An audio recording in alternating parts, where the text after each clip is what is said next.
समझ में आता है? What do you mean by harmonic? एक बहुत अच्छा लाइन है, कलाम साहब का कहना था, when there is rightness in the heart there is beauty in character. सुने कभी? ये सबसे कभी पाला पड़ा है? When there is rightness in the heart there is beauty in character. When there is beauty in the there is beauty in character there is harmony in the home. When there is harmony in the home there is order in the nation. When there is order in the nation, there is peace in the world. सुने हैं? इसका मतलब समझ में आया? नहीं समझ में आया? आपके लिए क्या जरूरी है? When there is righteousness in the heart, there is beauty in character. When there is beauty in character, there is harmony in the home. Harmony. ठीक है? उसी से बना है हार्मोनिक। समझ गए? हार्मोनी मतलब, और या हार्मोनिक मतलब क्या हुआ? हारमोनियम सुने हैं? हारमोनियम क्या करता है?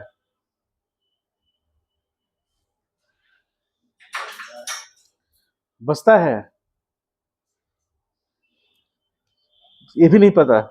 कहाँ बेसिक लेवल से जाएं हम, इससे नीचे कहाँ जाएं अब हम? ऑन एन एवरेज, जिसको आम भाषा में कह दें, तो कोई चीज का एक मतलब सीक्वेंस होना, कोई चीज एक सीक्वेंस में हो रहा है। धुन, कोई भी म्यूजिक में जो धुन बजता है तो धुन अपने आप को रिपीट करता है, तो रिपीट करता है तो अपने ही मतलब कि तरीके से वो रिपीट करता है, इसीलिए हमको रिपीट सुनाई देता है।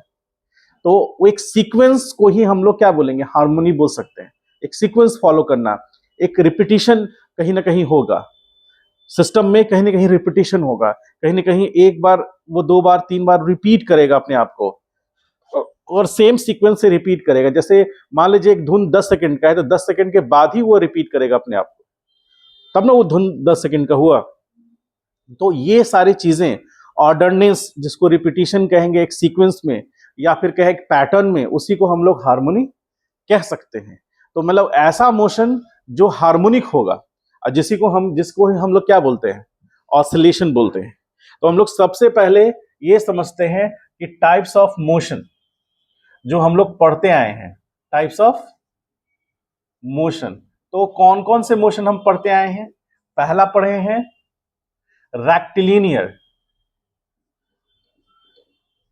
रेक्टिलिनियर मोशन, रेक्टिलिनियर मोशन मतलब मोशन अलोंग स्ट्रेट लाइन। दूसरा, मोशन इन अ प्लेन। अभी लिखिएगा नहीं, ध्यान से देखिए। मोशन इन अ प्लेन, इसमें हम लोग 2 तरह के मोशन बेसिकली पढ़े। एक कौन सा? प्रोजेक्टाइल मोशन पढ़े हैं? अरे हाँ ना बोलो। नहीं आता है तो नहीं बोलिए, हाँ आता है तो हाँ बोलिए, चुप नहीं रहिए, ठीक है? और दूसरा कौन? अरे बोलो। देखो अभी भी नहीं बोल पा रहा है कोई। सर्कुलर। तो सर्कुलर मोशन और प्रोजेक्टाइल मोशन में डिफरेंस क्या है? दोनों ही 2 डायमेंशन मोशन है, तो डिफरेंस क्या है?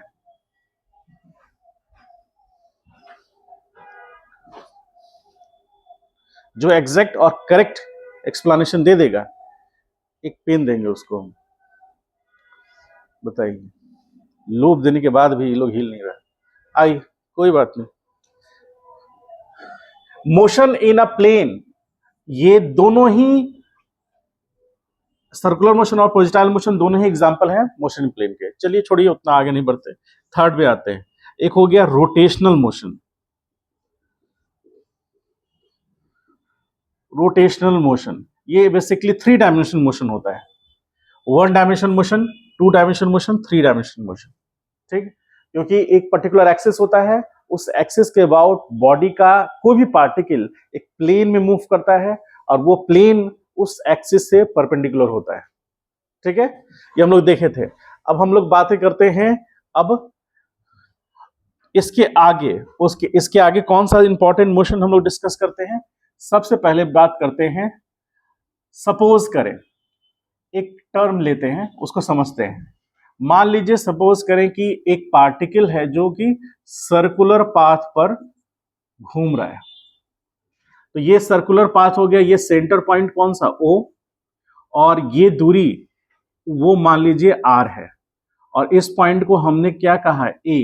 और ए पॉइंट पर पार्टिकल कब है, जब टी बराबर t1 बराबर क्या है 0, और कुछ देर के बाद पार्टिकल इस सर्कुलर पाथ को फॉलो करता हुआ आप जो देख रहे हैं उसके अकॉर्डिंग एंटी क्लॉकवाइज होता हुआ फिर से ए पॉइंट पे आया। तो पार्टिकल ए पॉइंट से चला सर्कुलर पाथ फॉलो करते हुए कब, टी बराबर 0 पर, और जब सर्कुलर पाथ फॉलो करता हुआ फिर ए पॉइंट पे आया तो उसका जो फाइनल टाइम t2 बराबर मान लीजिए 20 सेकेंड हुआ।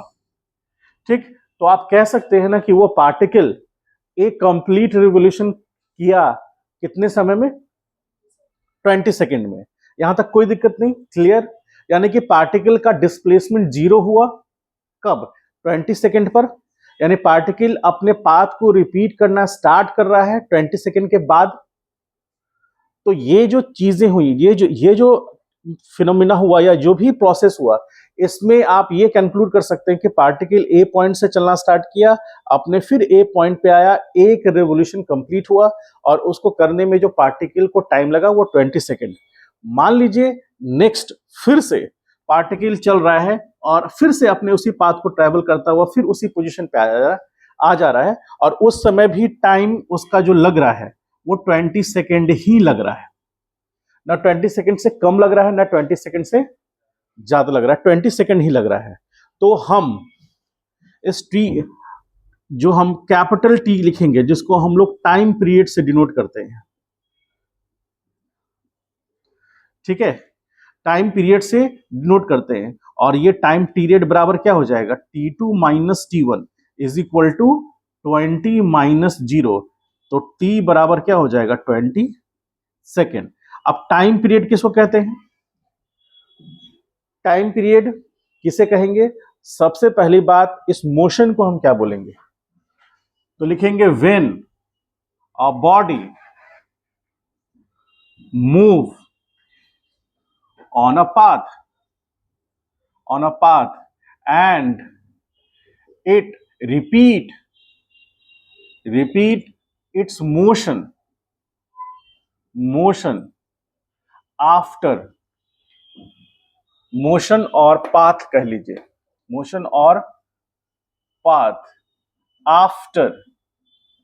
After a fix interval of time, then motion क्या कहलाएगा, motion will be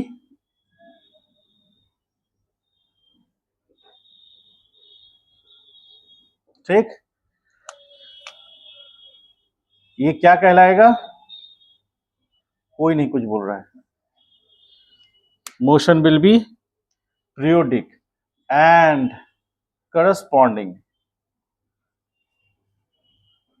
corresponding time is known as, क्या होगा, कोई नहीं बोलेगा, as time period। चलो मास्टर अपने पढ़ो, अपने खुश रहो, झूठ मूठ के दुनिया संसार के मोह माया में नहीं पढ़ो। समझ पाए, जो लिखा हुआ है वो समझ में आ रहा है।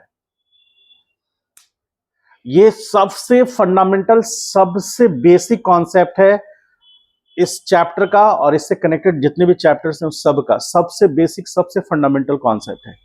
ध्यान से समझना है, इसको रिपीट करना है बार बार। कह रहा है कि हमने एक एग्जाम्पल लिया जिसमें क्या हुआ, जिसमें एक पार्टिकल एक पोजीशन से चलना स्टार्ट किया इनिशियल टाइम 0 पर, और फिर घूमता हुआ फिर अपने पाथ को रिपीट करने के लिए तैयार हो गया।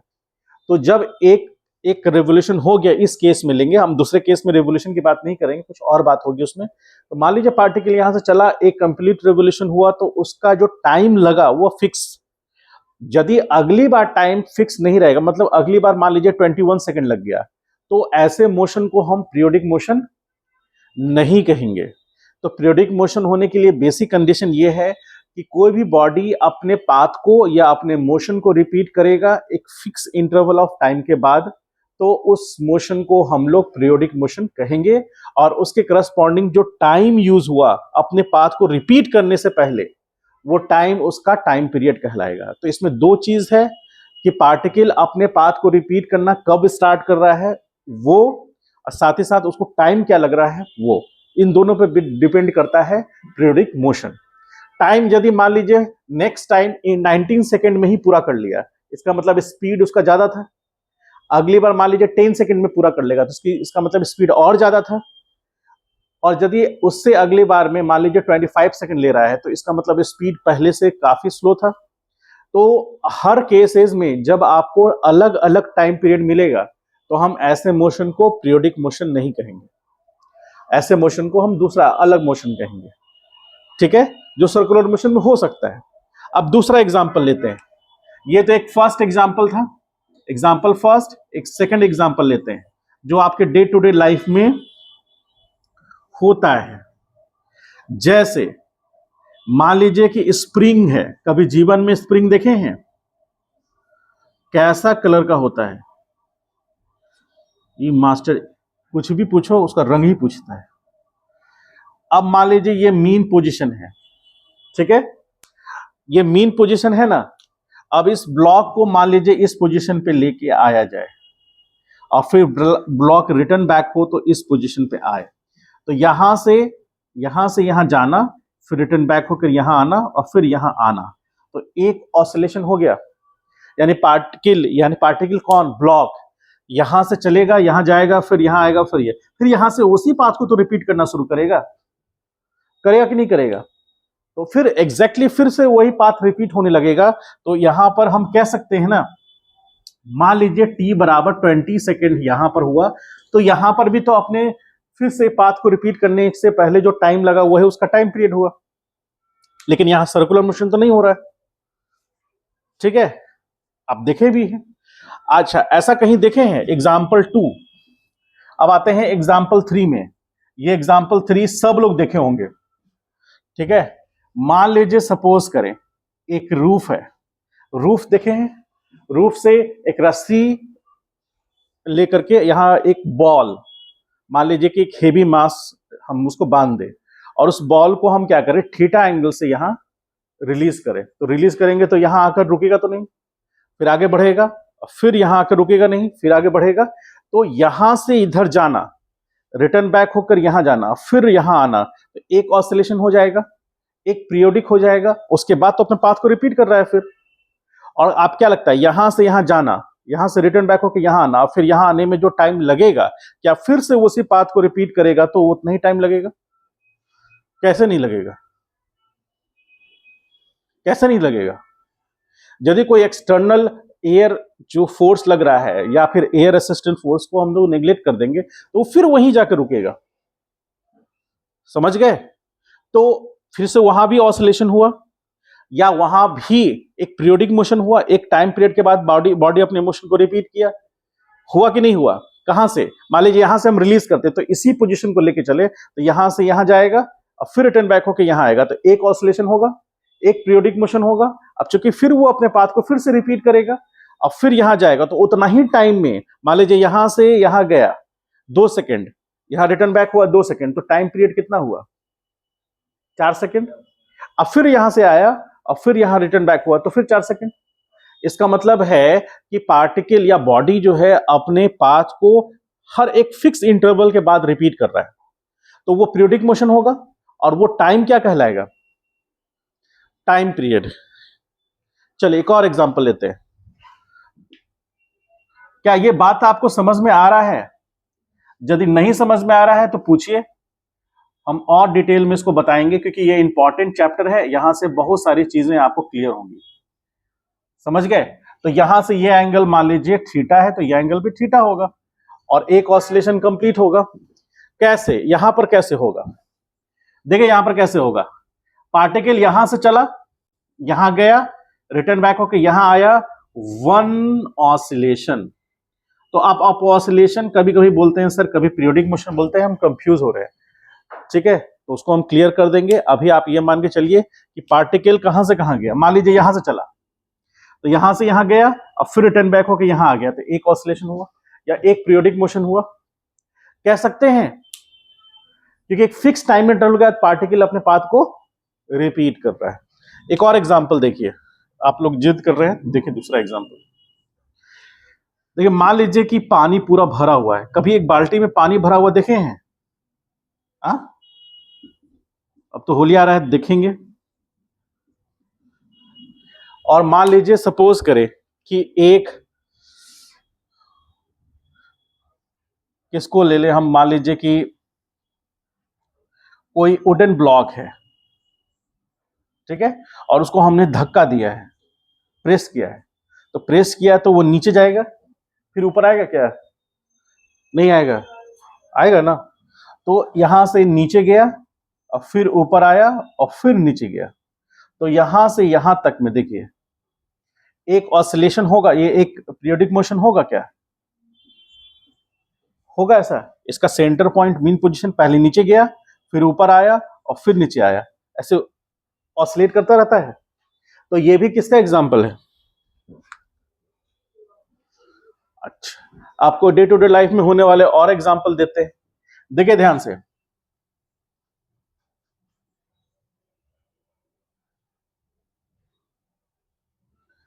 कभी फैन देखे हैं?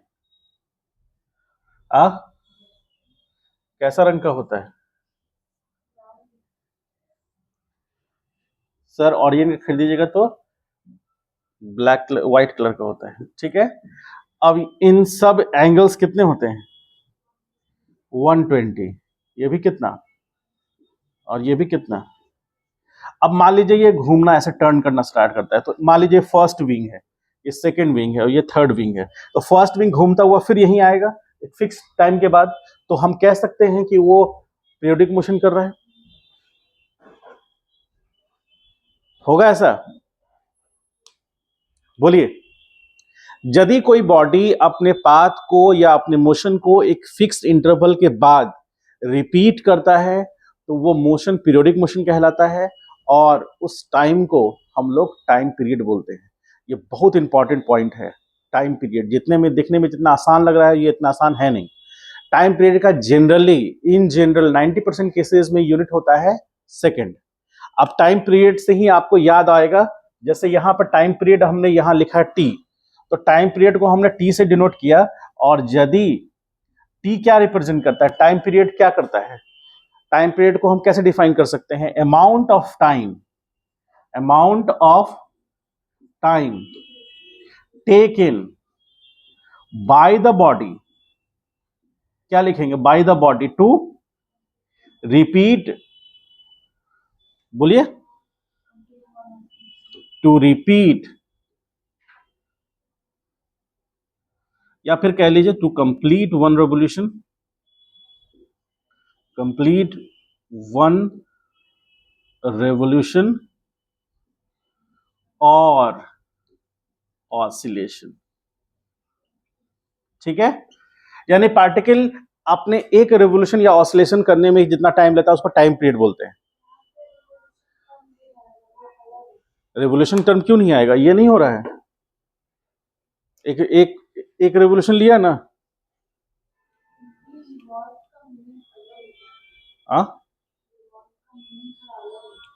रिवॉल्व का मीनिंग क्या होता है?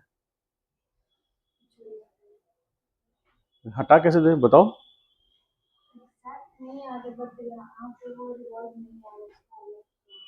तो एक ऑसिलेशन या क्या कहेंगे उसको, एक कंप्लीट रिवोल्यूशन कहेंगे ना, रिवॉल्व कर गया बॉडी।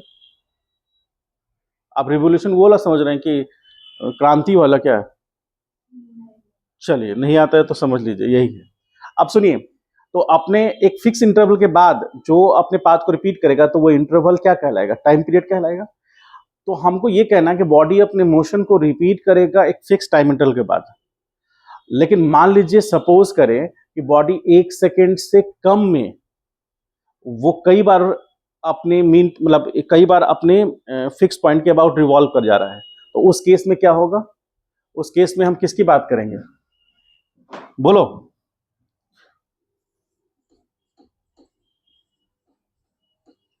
फ्रीक्वेंसी एफ, फ्रीक्वेंसी क्या होता है? बोलो।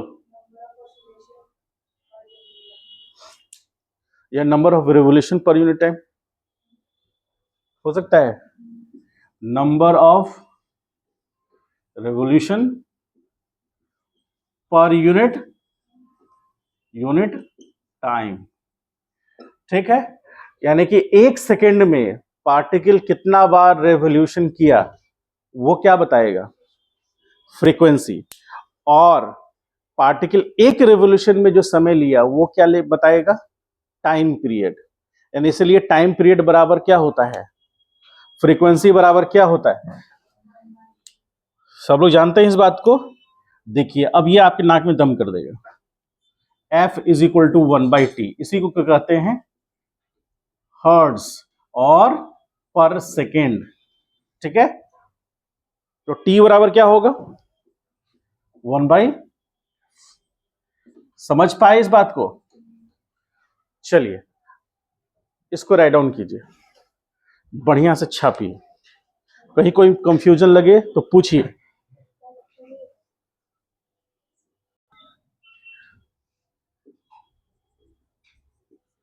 तो मोशन को समझते हैं, ये बार बार यूज होगा।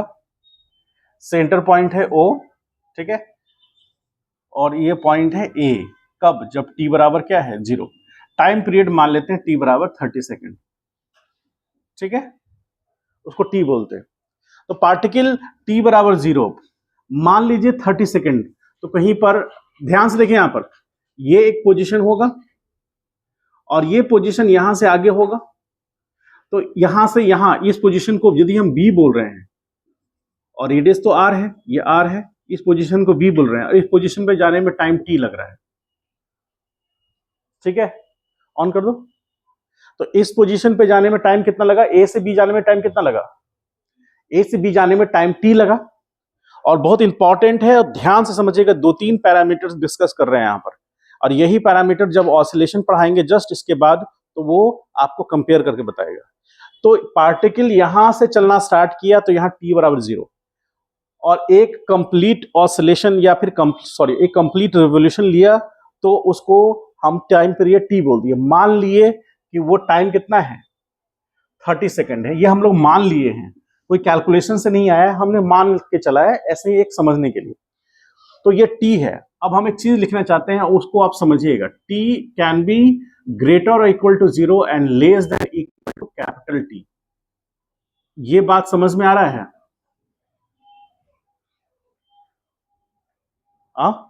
स्मॉल t 0 हो सकता है, तो 0 होगा तो पार्टिकल कहां होगा, A पर। स्मॉल t मैक्सिमम कितना हो सकता है, T, तो उस समय पार्टिकल कहां होगा, A पर।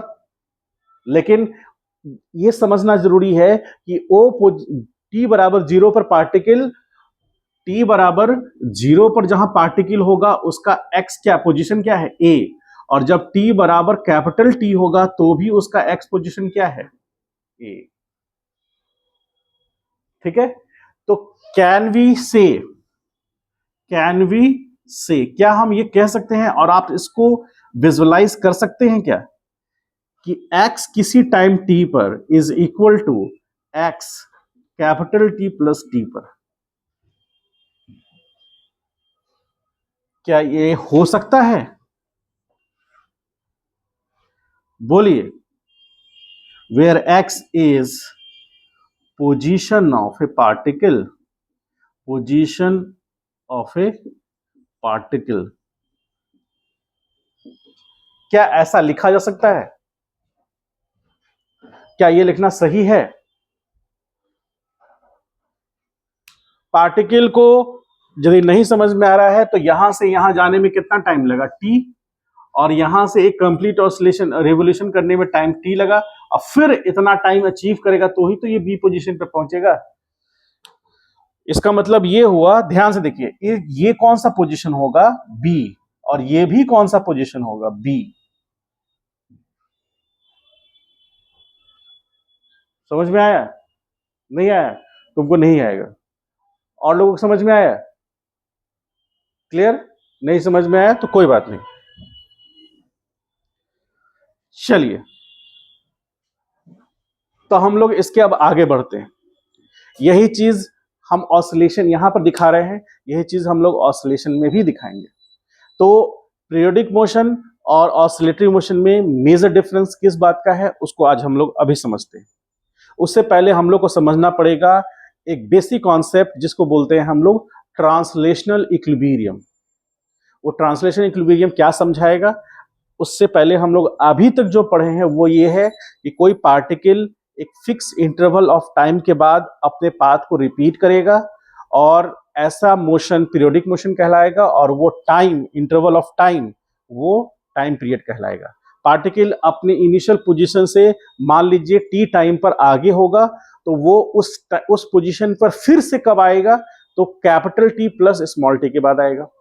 क्योंकि टी का वैल्यू 0 से छोटा नहीं हो सकता और कैपिटल टी से बड़ा नहीं हो सकता, ठीक है। वो अलग अलग टाइम पर अलग अलग होगा। इसको और क्लियरिटी से समझने के लिए आगे बढ़ेंगे थोड़ा तो और समझ में आएगा, ठीक है। अब हम लोग थोड़ी सी बात करते हैं, उससे सबसे पहले हम लोग बात करते हैं ट्रांसलेशनल इक्विलिब्रियम। बहुत स्टेप में चल रहे हैं आपको आराम से समझने के लिए। ट्रांसलेशनल इक्विलिब्रियम, ट्रांसलेशनल इक्विलिब्रियम क्या कहता है? ट्रांसलेशनल इक्विलिब्रियम कहता है कि 3 तरह के इक्विलिब्रियम होंगे। एक हो गया पहला सिचुएशन, देखिए ध्यान से, अभी नजर पूरी तरह से इस पे होना चाहिए, ध्यान पूरी तरह से इस पे होना चाहिए ताकि आपको टॉपिक बढ़िया से समझ में आए, ठीक है। यहां पर मान लीजिए ब्लू कलर से हम बना रहे हैं एक बॉल,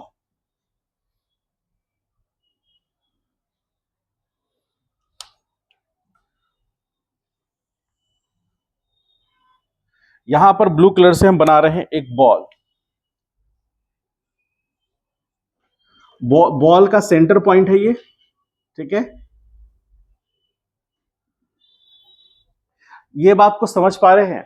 मान लीजिए कि ये बॉल यहां पर है, इस पोजीशन पे है, इस पोजीशन को ओ कह रहे हैं, और ये ओ पोजीशन पे है। एक मान लीजिए हमने कुछ ऐसा सेमी स्फेरिकल कोई सरफेस लिया जिस पर बॉल को हमने रख दिया। अब बॉल को ऊपर रख दिया है, उसको हल्का सा लेफ्ट मारे या हल्का सा राइट मारे तो बॉल कभी अपने पोजीशन पे आएगा? आएगा क्या? वो इधर तो इधर लुढ़क जाएगा या इधर लुढ़क जाएगा। तो इसको हम लोग बोलते हैं अनस्टेबल, अनस्टेबल इक्विलिब्रियम बोल दें, ठीक है। अब आइए, इक्विलिब्रियम क्यों बोल रहे हैं? क्योंकि अभी तो बॉडी रेस्ट पर है, नेट फोर्स 0 है, बॉडी पे नेट फोर्स 0 है ना। अब उसको हल्का सा डिस्प्लेस कर दे, मतलब कहीं भी यदि इस साइड में, ये कौन साइड हो गया? लेफ्ट साइड, लेफ्ट साइड में थप्पड़ मारे या राइट साइड में थप्पड़ मारे, बुरा मान जाएगा वो, है कि नहीं। अब आते हैं दूसरी तरफ, बी, ये है बी। बी बहुत अच्छा है, बहुत अच्छा विद्यार्थी है बी। बी की खासियत क्या है कि वो कभी भी कुछ डिस्टर्ब नहीं करता, मतलब बी कभी भी बुरा मानता, अरे बोलो, अरे बोलोगे कि नहीं? कोई नहीं कुछ बोल रहा है, सब शांत हैं, सबको लग रहा है कब छुट्टी दे देगा मास्टर। देखिए यहां पर, अब ये बॉल इस पोजीशन पे है, इस पोजीशन को ओ कहा, हम इस पोजीशन को भी ओ कह रहे हैं। अब मान लीजिए इस बॉल को हम लेफ्ट थप्पड़ मारे, लेफ्ट थप्पड़ मार दिया तो बॉल यहां आकर रुकेगा, कहीं आकर रुक जाएगा, होगा। और यदि राइट थप्पड़ मारे तो यहां आकर रुकेगा, लेकिन अपने मीन पोजीशन पे आएगा क्या? तो इसको हम लोग बोलते हैं न्यूट्रल इक्विलिब्रियम। ये अनस्टेबल इक्विलिब्रियम, ये न्यूट्रल इक्विलिब्रियम। अब आते हैं हम लोग सी पे, अराउंड सी, सी पे आते हैं। देखिए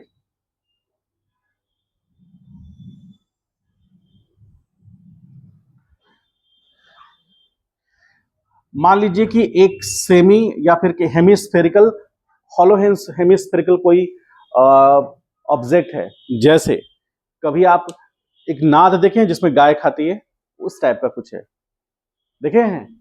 ठीक, आइए तो उस पर विचार करते हैं। मान लीजिए कि गाय खा रही है,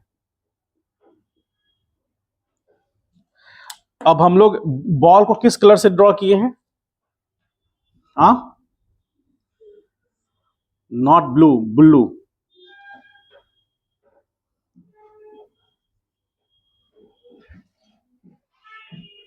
ठीक है। अब मान लीजिए ये बॉल को, इसका मीन पोजीशन कौन है?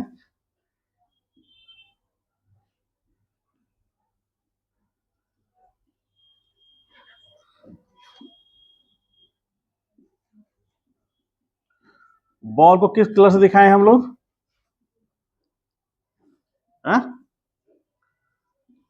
कोई नहीं कुछ बोल रहा है, सबको मेरी तरह कलर बनाने से क्या?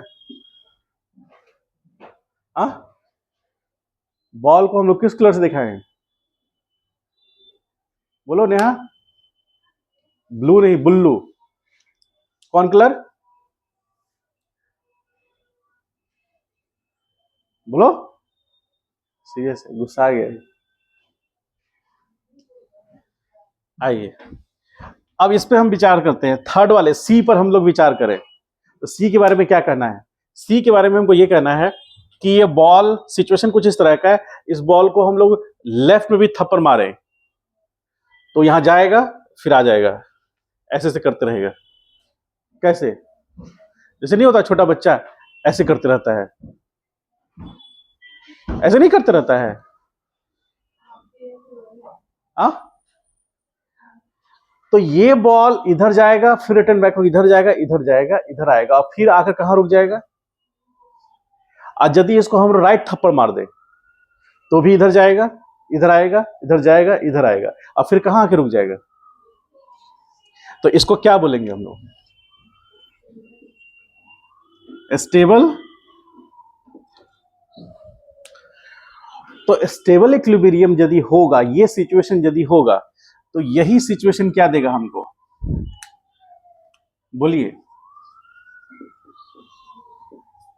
हम ना इसकी बात करेंगे और ना समझ पाए कुछ।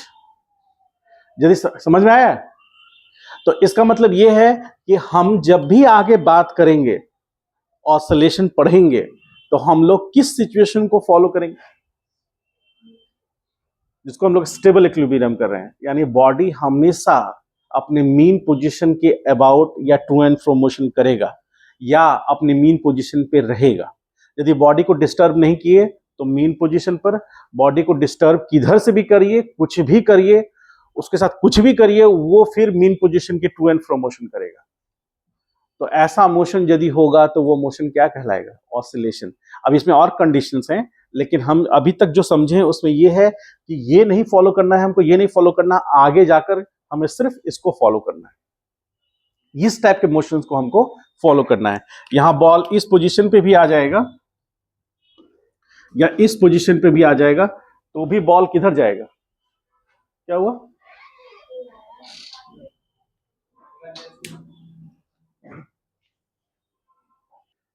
In a stable equilibrium there is a specific time,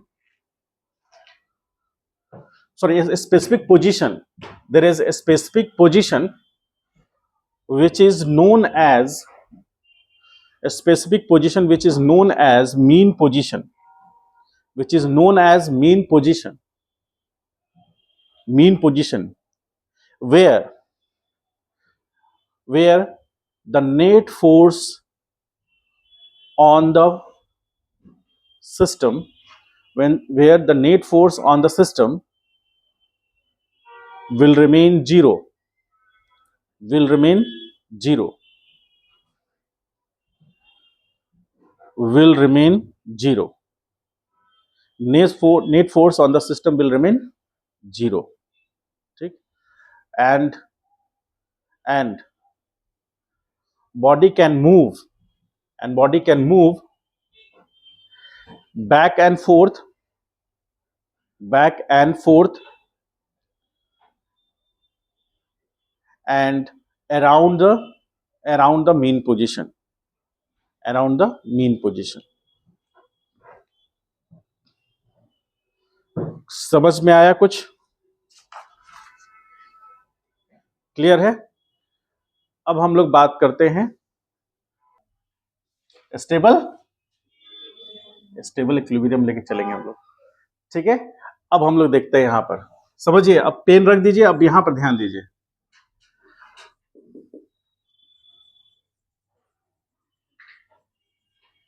मान लीजिए स्प्रिंग ब्लॉक सिस्टम है एक, ठीक है। अब इस पर फोर्स लगा,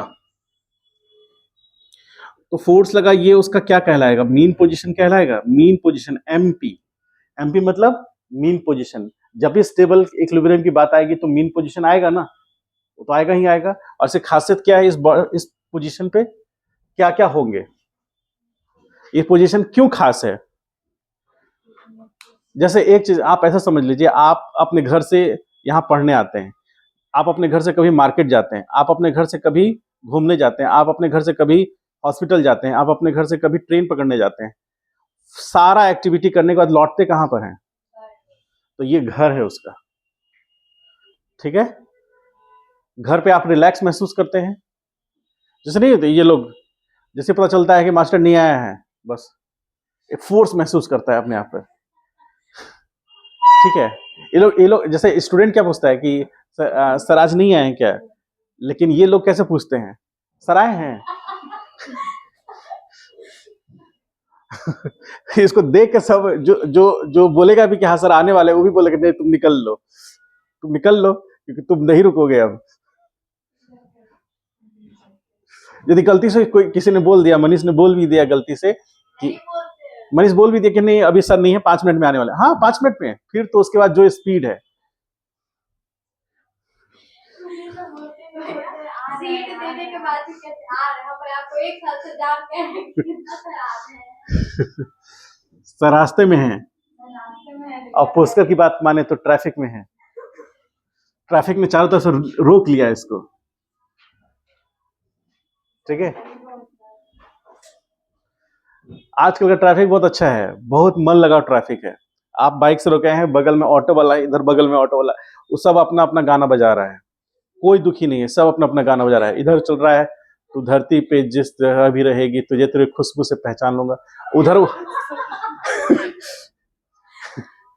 और इधर चल रहा है अलग से एकदम पूरा, उसमें तो जो गा रहा है उसका आवाज ही नहीं आ रहा है, सिर्फ पूरा ड्रम का आवाज आ रहा है एकदम, उसे बीच में जो डीजे सार डीजे कुमार ऐसे करके बोल रहा है खाली। हम लोग एक पे रहो, समझे? सब खुश है, कोई नहीं दिख रहा है आपकी तरफ, सब खुश है, कोई ट्रैफिक सिग्नल भी नहीं देख रहा है, जान रहा है ये बढ़ेगा तो हम बढ़ जाएंगे। तो और क्या चाहिए? हॉर्न तो उसका खैर, चलिए देखिए मीन पोजीशन, बॉडी डिस्प्लेस होगा, मान लीजिए किसी भी रीजन से डिस्प्लेस होता है, इस पोजीशन पे आता है, तो ये पोजीशन पे मान लीजिए ये दूरी x है, ठीक, तो ये पोजीशन पे आएगा और फिर रिटर्न बैक होगा, तो मान लीजिए वो रिटर्न बैक होकर के इस पोजीशन पे आता है, ठीक। आपको देखने में थोड़ा सा इसको हम अंदर और अच्छे से बना देते हैं ताकि आपको समझ में आए कि हाँ सही में उस पोजीशन पे आया होगा। तो ये पोजीशन भी x कहलाएगा। क्यों कहलाएगा? क्योंकि जितना डिस्टेंस वो बॉडी अपने राइट साइड में जाएगा उतना ही डिस्टेंस लेफ्ट साइड में जाएगा। क्यों ऐसा होगा? क्योंकि बॉडी पे लगने वाला जो फोर्स है, ध्यान से देखिए, ये बॉडी पर इस पोजीशन पे कोई फोर्स नहीं लगेगा क्योंकि स्प्रिंग में कोई एलोंगेशन नहीं है। ये पोजीशन को ओ कह रहे हैं, अब यहां से यहां जाएगा तो उसमें एलोंगेशन होगा और एलोंगेशन के कारण फोर्स इधर लगेगा, F इज इक्वल टू के एक्स का लगेगा, जो कि बॉडी को किधर लेके आएगा? मेन पोजीशन पे। स्प्रिंग जब एलोंगेट होगा तो चाहेगा ना अपने ओरिजिनल पोजीशन को गेन करना, तो इसलिए ब्लॉक पर नेगेटिव एक्स में फोर्स लगाएगा। अब ये आने के बाद तो रुकेगा नहीं, फिर इधर जाएगा, तो यहां पर भी आने के बाद स्प्रिंग जब कॉम्प्रेस होगा तो वो बाहर की तरफ फोर्स लगाएगा, F इक्वल टू के एक्स। और यही सिचुएशन हमको स्टेबल इक्विलिब्रियम सिचुएशन में नजर आ रहा था। जब बॉल कहां था? यहां, अब इसको यहां ले गए थे तो इस पर एक फोर्स इधर लग रहा था, जब ये इधर गया था तो इस पर एक फोर्स इधर लग रहा था, और हमेशा मेन पोजीशन की तरफ एक फोर्स लग रहा था, ठीक है। तो हम अभी बात कर रहे हैं ऑसिलेटरी मोशन का। उसकी खासियत क्या है कि जब कोई body, when a body move क्या,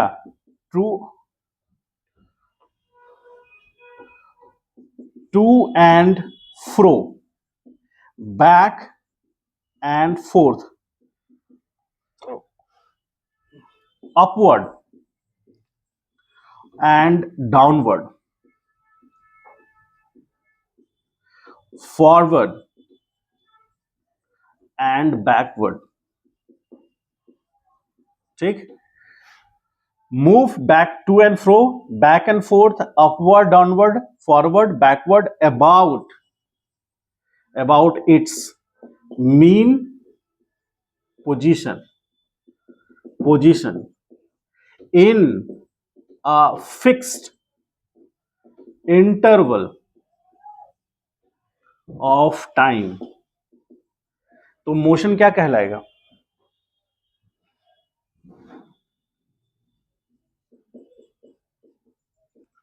ऑसिलेटरी मोशन। मोशन कैसा कहलाएगा? ऑसिलेटरी। क्या होगा? बॉडी अपने मीन पोजीशन के about to and fro, back and forth, upward downward या फॉरवर्ड बैकवर्ड। आप सामने से देखेंगे तो फॉरवर्ड बैकवर्ड, यदि आप सामने से ऐसे देख रहे हैं तो upward downward, to and fro इस तरह से।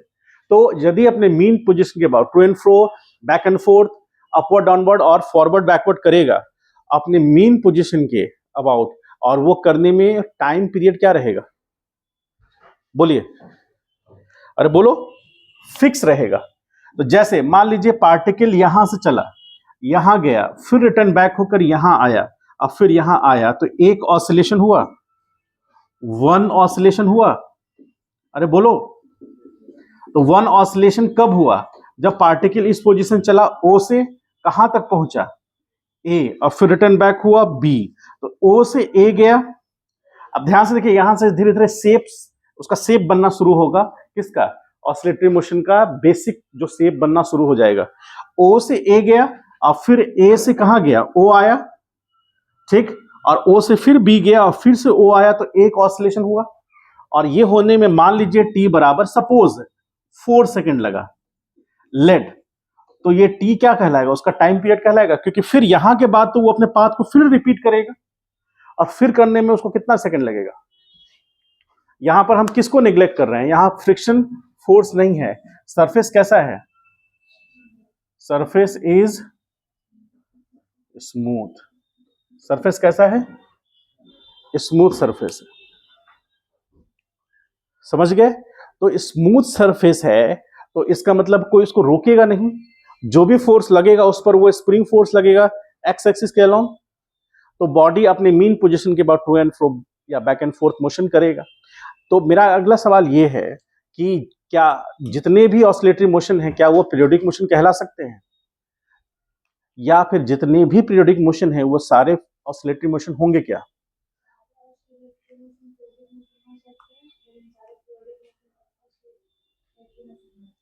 तो उसके भी कंडीशन है।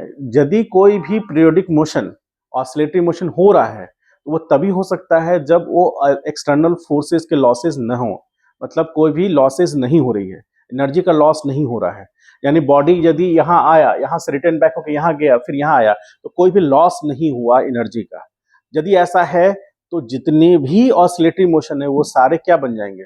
Periodic motion. क्योंकि पीरियोडिक मोशन को सिर्फ मतलब इस बात से है कि अपने पाथ को, अपने मोशन को रिपीट करेगा फिक्स इंटरवल के बाद। तो ये भी कर रहा है। लेकिन इसमें ऑसिलेटरी मोशन और पीरियोडिक मोशन में मेजर डिफरेंस ये है कि पीरियोडिक मोशन में कोई जरूरी नहीं है कि मीन पोजीशन हो, लेकिन ऑसिलेटरी मोशन में मीन पोजीशन होना जरूरी है। बिना मीन पोजीशन के ऑसिलेटरी मोशन पॉसिबल नहीं है। तो लेकिन यदि पीरियोडिक मोशन है तो वो इस बात से सिंपल मतलब रखता है कि वो एक कंप्लीट ऑसिलेशन करने में, कंप्लीट रिवोल्यूशन करने में जो टाइम उसको लग रहा है वो फिक्स है और उसका पाथ फिक्स है। लेकिन कोई जरूरी नहीं है कि वो एक मीन पोजीशन उसके पास हो। जैसे अभी इससे सबसे शुरू में हम लोग देखे थे तो पार्टिकल सर्कुलर मोशन में था, वो एक पीरियोडिक मोशन है लेकिन कहीं भी मीन पोजीशन था। तो ऐसा सिचुएशन में वो पीरियोडिक होगा लेकिन ऑसिलेटरी नहीं होगा। ऑसिलेटरी के लिए क्या चाहिए? मीन पोजीशन होना चाहिए। और आपको पता है मीन पोजीशन पे क्या होगा? एफ नेट क्या होगा? यहां एफ नेट क्या होगा? जीरो होगा। एफ नेट क्या होगा? जीरो होगा। और एफ नेट जीरो होगा तो बॉडी वहां पर स्टेबल होगा, और यहां पर इस जाने में स्टेबल नहीं है, फिर रिटर्न बैक होकर यहीं आएगा। समझ गए? इसको लिखिए और कुछ पॉइंट्स लिखाएंगे इसके बाद।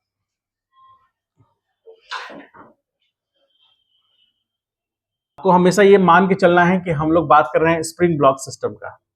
देखिए कितना मजेदार बात है। अब यही चीज आगे आएगा, अब उतना डिटेल में हम लोग नहीं जाएंगे। सब लोग लिख लिए हैं, हो गया ना, सबको लिख लिए थे ना। अब यहाँ पर पेन रख करके दे, तुम क्या कर रहा है, तो हमेशा छूट जाता है तुम्हारा, हो गया है ना। आइए, तुम्हारा समझना बहुत जरूरी है। तुम उस कुकर के चावल हो जिसको, यदि वो चावल पक गया तो पूरा कुकर का चावल पका हुआ है। मैटर समझ में आ रहा है? तुम समझ गए तो सब समझ गए। हाँ, क्या राहुल भी समझ जाएगा तब तक। आइए, सब लोग लिख लिए है ना। अब यहां पर सब ध्यान दीजिए 2 मिनट के लिए। स्प्रिंग ब्लॉक सिस्टम देखे आप लोग? अरे बोलो हाँ। कौन पेज पलट रहा है, कौन इतना बिजी अपने आप को दिखा रहा है? चेहरा ही लाल कर दे। कौन इतना बोल रहे हैं कि पेज छोड़ दो अपना, यहां देखो सबको पेज पलटना। अभी मास्टर उधर देख रहा है, पेज पलट के देख लेते हैं। क्या मतलब है इतना टाइम, इतना जबरदस्ती टाइम बचाने का क्या जरूरत है? यदि यह संभव होता कि आपको कॉपी ले जाने का मौका मिलता, कहां? नहीं, डायरेक्ट ऊपर, तो सब लोग कॉपी एक ठो रख लेता अपने पास। कोई रख पाया है? हाँ, चलिए। एक बहुत बड़ा कोइंसिडेंट हुआ था पिछले साल, आप लोग उसके विटनेस रहे होंगे, आपको पता नहीं होगा। ये गुलबी घाट देख रहे हैं आप लोग, जहां डेड बॉडी जलाया जाता है। तो गुलबी घाट पर एक डेड बॉडी जलाया जा रहा था, और उस डेड बॉडी जो जलाया जा रहा था उसके जस्ट थोड़ा सा आगे में उसी का आवाज सुनाया जा रहा था, सुनाई दे रहा था।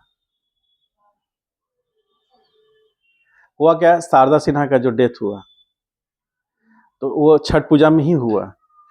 दिल्ली से फिर पटना लाया गया, क्योंकि घर राजनगर है उनका। तो गुलबी घाट में जलाया जा रहा था, और वो जिन शाम का अर्घ था उसी दिन उनको जलाया जा रहा था, और छठ पूजा का गाना बज रहा था, और उधर डेड बॉडी उनका जल रहा था।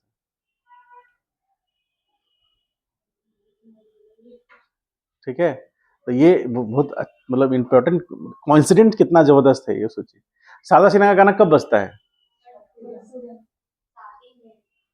शादी में बहुत रेयर है, लेकिन छठ पूजा, शादी में अब डीजे बजता है उस सब में, सब डीजे सब। छठ पूजा गाना का डीजे बज गया है तो चलिए, तो ऐसा कॉन्सिडेंट होना चाहिए। आइए ध्यान देते हैं, बहुत इंपॉर्टेंट पॉइंट है, इसमें 3-4 पैरामीटर्स डिस्कस कर देंगे, और ये 20 मिनट का टॉपिक होगा। इस 20 मिनट के बाद आपकी छुट्टी हो जाएगी, ठीक है, और फिर आप घर जा पाएंगे, आपके आंख में आंसू आएंगे। हाँ, डायरेक्ट यही से फान जाओ, इससे डायरेक्ट क्या होगा? तो फिर बिना नीचे गए घर चल जाओगे। सबका समस्या का समाधान खत्म। आइए देखिए,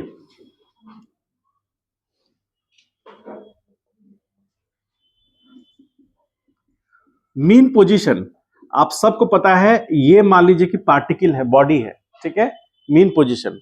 और इस पोजीशन को हम क्या बोलेंगे? ध्यान से देखिए यहां पर सब लोग, अभी ये एक पोजीशन है, पार्टिकल t बराबर 0 पर यहां था। समझिएगा, अब एक जादू होने वाला है, जादू आपको देखना है तो थोड़ा ध्यान दीजिएगा, तब जादू समझ में आएगा। अचानक होश से उठिएगा, ये क्या किया, जादू था क्या, तब नहीं समझ में आएगा। हाँ, आओ, तुम भी जादू से कम नहीं हो, अपने आप को अंडरएस्टिमेट मत करो, ठीक है।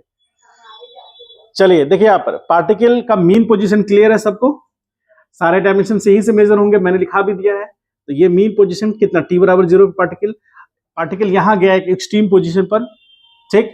अब एक्सट्रीम पोजीशन पे इसका मास कितना है, m, कितना है मास m, यहां से चलना स्टार्ट किया, आगे गया एक्सट्रीम पोजीशन पे यहां, तो ये डिस्टेंस जो यहां से ऐसे गया, इसी को x बराबर प्लस ए बोलते हैं। क्यों? क्योंकि मोस्ट या फिर extreme position, extreme position, recording हो रहा है? हाँ, वो तुम्हारा जिम्मेदारी है, नहीं हुआ तो फिर देख लेना। एक्सट्रीम पोजीशन, इससे ज्यादा दूर बॉडी, हम कॉमेडी में ही बहुत कुछ समझा देंगे, आपको समझना है, कॉमेडी को साइड कर देना है। जैसे सारस क्या करता है, पानी और दूध को अलग कर लेता है, उसी तरह आपको अलग कर लेना है कॉन्सेप्ट और कॉमेडी को। ठीक है? पार्टिकल इससे दूर, अब ये मुझसे इतना दूर से ज्यादा नहीं जा सकता।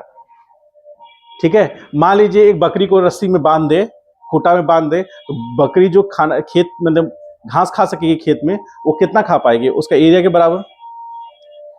उसी तरह यहां से इससे ज्यादा दूर अब बॉडी नहीं जा सकता। ठीक है? अब यहां दूर, इससे दूर नहीं जा सकता, तो ये x बराबर प्लस ए है, एक्सट्रीम पोजीशन, एंड x बराबर प्लस ए, और a को हम क्या बोलेंगे? Amplitude of the oscillatory motion. क्या बोलेंगे?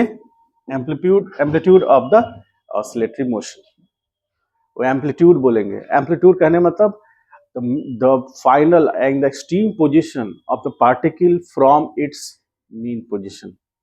Beyond this position, particle cannot move. That is the maximum distance or displacement covered by the particle during its oscillation. That extreme position is known as extreme position, and that corresponding displacement is known as amplitude. Clear है? Amplitude is nothing but the magnitude of displacement when the particle is situated at its extreme position. समझ पा रहे हैं? तो अब इसको plus क्यों बोला गया? क्योंकि आप खड़े हो जाइए इसके सामने, और आपको पता है इसके राइट साइड प्लस लेंगे, लेफ्ट साइड क्या लेंगे? माइनस लेंगे। ठीक है? तो जैसा मैंने कहा ये डिस्प्लेसमेंट है, तो प्लस और माइनस दोनों के साथ होगा, क्योंकि ये वेक्टर है। ठीक है? तुम लिखो मत, पहले समझ लो, लिखने के लिए पूरा उम्र भरा है, नहीं तो हम लिखा देंगे। ये लिखने की मेरी जो तरीका है जिंदगी भर चलता रहे, मैं अंत समय तक भी लिखता रहूं। ठीक है? आइए इधर, अब यहां पर ये पोजीशन देखिए, ये पोजीशन, इसको हम क्या बोल रहे हैं? O, और इस पोजीशन का नाम दे रहे हैं P, और इस पोजीशन का नाम दे रहे हैं हम लोग Q। तो क्या आप ये कह सकते हैं ये जो डिस्टेंस होगा ये x बराबर माइनस ए होगा? होगा? होगा कि नहीं होगा? होगा। अच्छा, अब इस पोजीशन पर पार्टिकल पर जो लगने वाला फोर्स है वो F बराबर माइनस के एक्स होगा। ठीक? इस पोजीशन पे लगने वाला जो फोर्स होगा वो फोर्स कौन होगा? के एक्स होगा। होगा ना? चूंकि x कितना है, ये यहां माइनस ऑलरेडी, तो यहां पर क्या हो जाएगा? बोलिए, चाहे हम अभी यहां x ही लिख देते हैं, x where x is equal to A, x is equal to minus A, और यहां पर where x is equal to plus A. ठीक? ध्यान समझ रहे हैं? अब इसके मोशंस के बारे में थोड़ा डिस्कस कर देते हैं। एकदम ध्यान से समझिएगा, और जो बताना चाह रहे हैं वहीं तक रहिएगा। फिर यहाँ पर इतना दूर में, अभी से 15 से 20 मिनट में यहाँ बहुत कुछ घचपच होने वाला है। ठीक है? तो स्टेप बाय स्टेप समझिएगा, तो वो समझ लीजिएगा। यहाँ पर पूरा एकदम यहाँ पर खिचड़ी हो जाएगा थोड़ी देर में, तो खिचड़ी को स्टेप बाय स्टेप समझना है। तो पहला सिचुएशन कैसे चलेगा?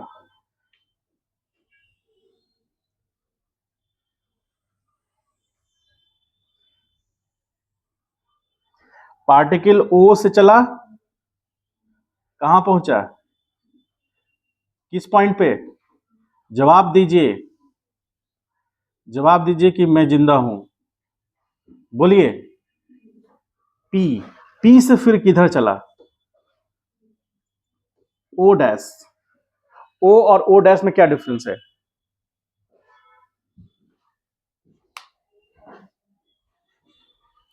ओ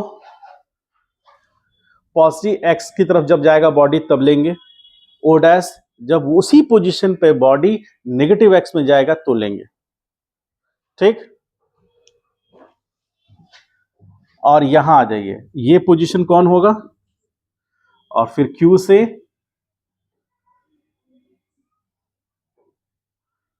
तो O, O dash, O, O dash, O double dash. O कब लेंगे? जब ओ से पी की तरफ जाएंगे। ओ डैश कब लेंगे? जब पी से क्यू की तरफ जाएंगे। और ओ डबल डैश कब लेंगे? जब क्यू से, क्लियर।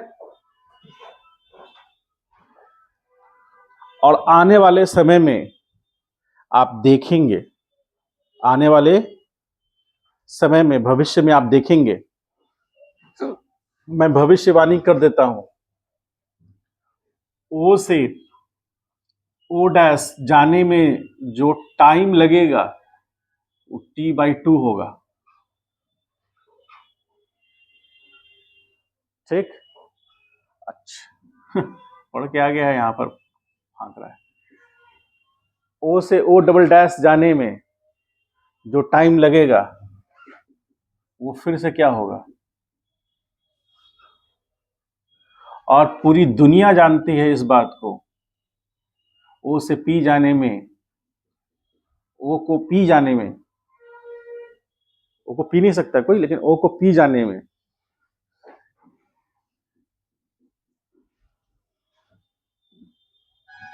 लगेगा। तब इतना जिद कर रहे हैं तो आगे देख लीजिए। पी को ओ डैश जाने में और पी को क्यू आने में और क्यू को ओ डबल डैश आने में, यही सब होते रहेगा। पुष्कर, आज वो निर्णायक समय आ गया कि तुम तय कर लोगे तुमको फिजिक्स पढ़ना चाहिए। पढ़ना चाहिए ना? बताओ, मेरे जैसे आदमी को समझ में आ रहा है तो तुमको छा जाना चाहिए पूरे बैच पर, है कि नहीं? याद करना, 3 बार फेल हुए हैं हम, चौथा बार आइए। 3 बार फेल किए, चौथा बार पास किए, अब फेल वाले बच्चों को पढ़ा रहे हैं। आइए, अभी कहानी शुरुआत है, अभी कहानी खत्म नहीं हुआ है, यहाँ पूरा कहानी बनेगा, ठीक है। अभी हम लोग 0.025x पे काम कर रहे हैं। क्यों? क्योंकि समझने वाला का फ्रीक्वेंसी 20 हर्ट्ज का है, और यदि हम 100 हर्ट्ज पे चले गए, आइए अब हम लोग 4 पैरामीटर डिस्कस करेंगे। आप लोग के आशीर्वाद से हम लोग 4 पैरामीटर डिस्कस करेंगे। पहला x, दूसरा v, तीसरा a, f।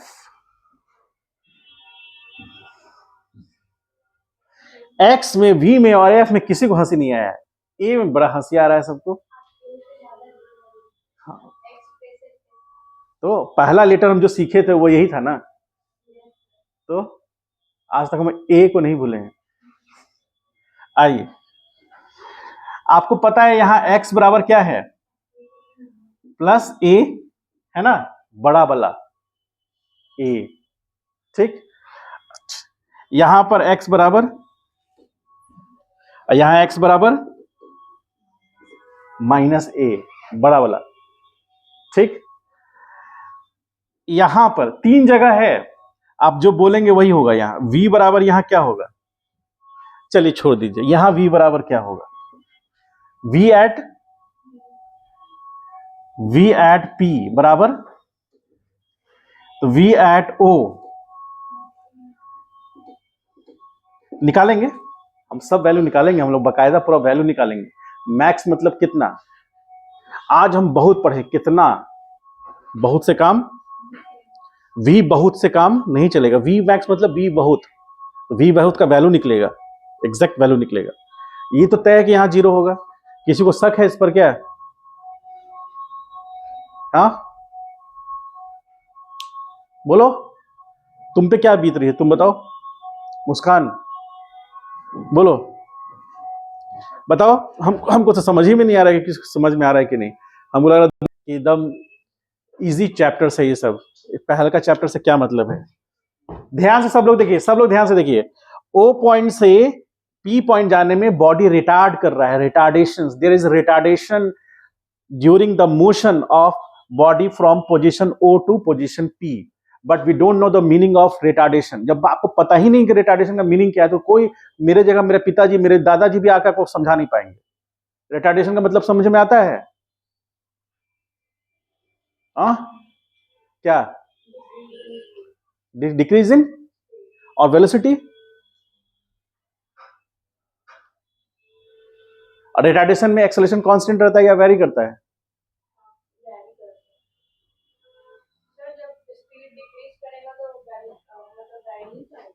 स्पीड डिक्रीज करेगा तो एक्सेलरेशन कांस्टेंट भी तो रहेगा।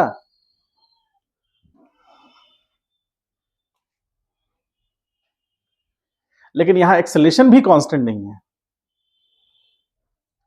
क्यों? सबसे खतरनाक पोजीशन है ये। क्या? क्यों सबसे खतरनाक क्यों है? देखिए, पहला खतरनाक बात कि बॉडी का वेलोसिटी कांस्टेंट नहीं है, तो एक्सेलरेशन होगा। अब यदि बॉडी का वेलोसिटी कांस्टेंट नहीं है तो एक्सेलरेशन होगा। यदि एक्सेलरेशन भी चेंज कर जा रहा है तो वो सबसे खतरनाक बात हो गया, जो कि ओ पोजीशन से पी पोजीशन में हो रहा है।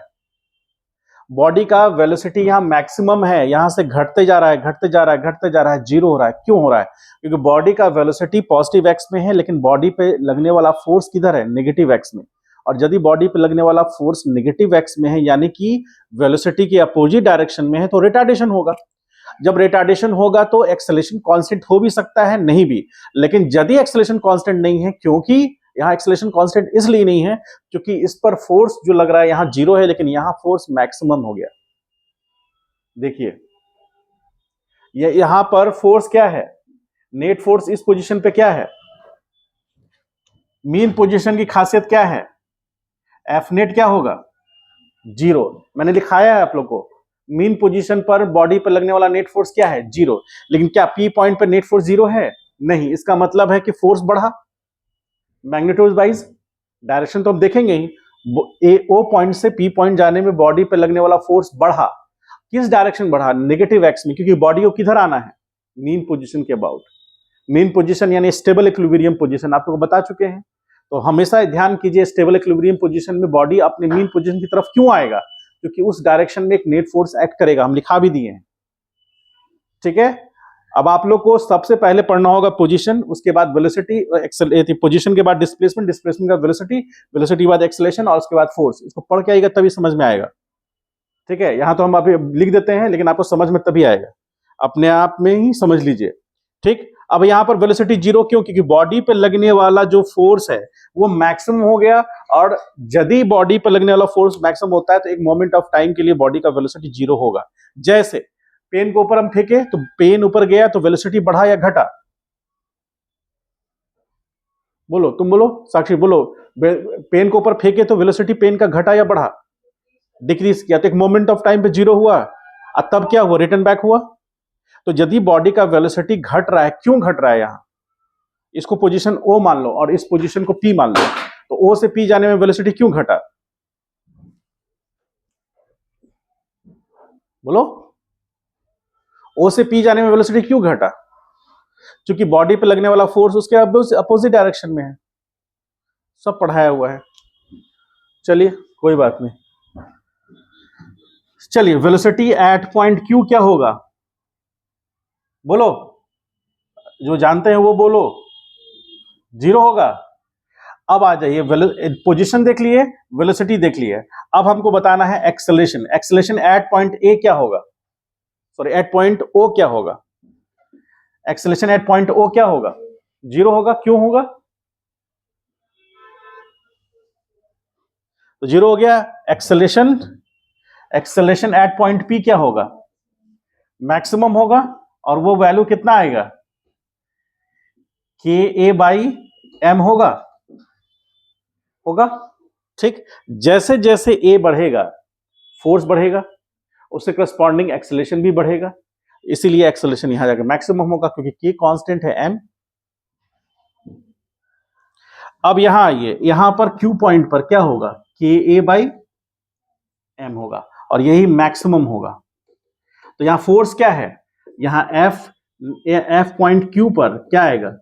यह आ जाएगा के ए, और यहां पर एफ, एफ पॉइंट ओ क्या आएगा? जीरो।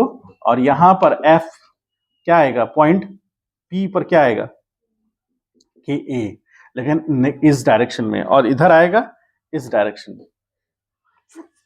अब यहां पर हमको यह समझना है कि ए पोजीशन से यहां, फिर यहां, तो पार्टिकल का यहां पर पोजीशन घट रहा है, फिर यहां पर बढ़ रहा है। तो यदि हम इधर जा रहे हैं तो एक्स इंक्रीज कर रहा है, और इधर जा रहे हैं तो एक्स इंक्रीज कर रहा है, लेकिन इधर नेगेटिव एक्स इंक्रीज कर रहा है, इधर पॉजिटिव एक्स इंक्रीज कर रहा है। इस डायरेक्शन में हम जा रहे हैं तो क्या मिल रहा है? एक्सेलरेशन इंक्रीज कर रहा है, और इस डायरेक्शन में आ रहे हैं तो एक्सेलरेशन इंक्रीज कर रहा है, नेगेटिव एक्सेलरेशन, और इधर हो रहा है ये चीज। अब आ जाए वेलोसिटी। वेलोसिटी क्या हो रहा है? इस डायरेक्शन में वेलोसिटी, वेलोसिटी डिक्रीज कर रहा है, और इस डायरेक्शन में भी वेलोसिटी क्या करेगा? डिक्रीज करेगा। इस डायरेक्शन में फोर्स क्या करेगा? इंक्रीज करेगा, नेगेटिव फोर्स इंक्रीज करेगा, और इस डायरेक्शन में भी फोर्स इंक्रीज करेगा, पॉजिटिव फोर्स। समझ पाए? बॉडी का फोर्स, पोजीशन और एक्सेलरेशन तीनों जीरो होगा, सिर्फ क्या मैक्सिमम होगा? आप उसे करस्पॉन्डिंग यहां देखिए, पोजीशन जीरो नहीं होगा, वेलोसिटी जीरो होगा, और उसके अलावा कोई जीरो नहीं होगा। एक्सट्रीम पोजीशन पर सिर्फ वेलोसिटी जीरो होगा, मीन पोजीशन पे सिर्फ, मीन पोजीशन पे सिर्फ वेलोसिटी होगा। एक्सट्रीम पोजीशन पर वेलोसिटी जीरो होगा सिर्फ, और मीन पोजीशन पे सिर्फ वेलोसिटी होगा। समझ गए? दोनों एक्सट्रीम पोजीशन पे यही कंडीशन है, इसको ध्यान में रखना है, और इसी को बार बार समझना है। और इसको समझने के लिए आपको मैकेनिक्स का थोड़ा बेसिक कॉन्सेप्ट ध्यान समझ में आना चाहिए। और ये जो डायग्राम है ना, यही सबसे बड़ा डायग्राम है। अब यही चीज अगले क्लास में और डिटेल में हम लोग पढ़ेंगे। छापिए उसको, ध्यान से देखिए कैसे शेप लेता है वो।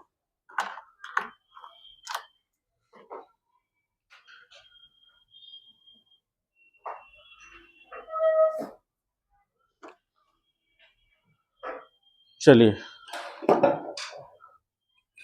पढ़िए अच्छे से, नहीं पढ़िएगा कुछ फायदा नहीं होगा।